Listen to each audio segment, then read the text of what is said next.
Bonjour, je vous propose une recette salée pour aujourd'hui.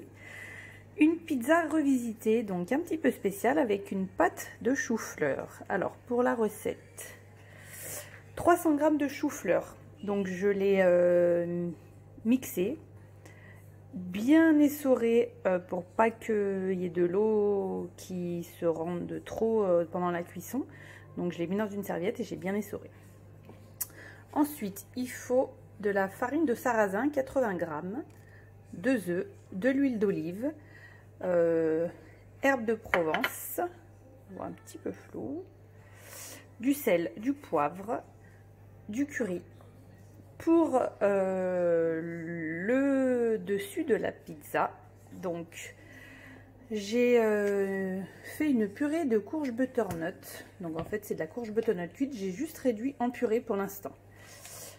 Ensuite, de la feta, donc moi j'ai pris avec moins de sel, quelques tomates cerises, de la crème de coco, du bacon, donc réduit en sel et à 3% de matière grasse. Donc on commence par la pâte. Donc dans le chou-fleur, je vais verser ma farine, les œufs, ensuite l'huile d'olive, à peu près une cuillère à soupe, voilà. Je viens rajouter des herbes de Provence, du sel, du poivre. Après avoir salé et poivré, je rajoute une petite touche de curry dans la pâte. Et on vient mélanger le tout pour former une pâte. La pâte est prête, donc je l'ai posée sur une feuille de papier sulfurisé et avec la cuillère, je vais venir étaler pour la mettre en rond.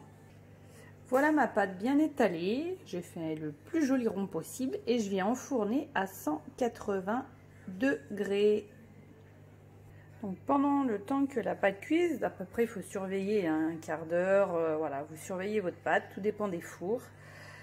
Donc je prends le potimarron, même pas la butternut, pardon, écrasé, et je rajoute un peu de lait de coco, la crème de coco ici.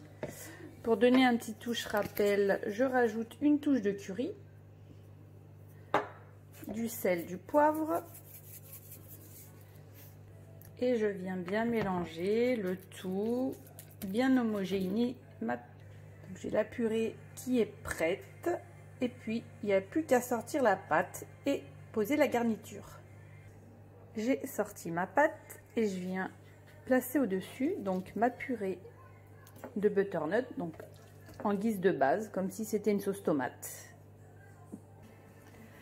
Je viens placer ensuite mon bacon, alors en rondelles, c'est pas beau ça. Ensuite, je viens rajouter ma feta, donc j'ai fait des petits carrés et puis j'en dispose un petit peu par-ci par-là. Et je viens rajouter mes petites cerises pour donner de la couleur. Tomates cerises bien sûr.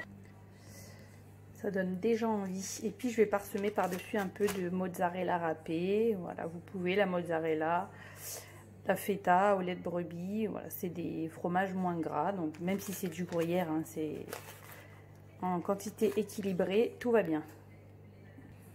Et j'enfourne une deuxième fois. Et voilà le résultat.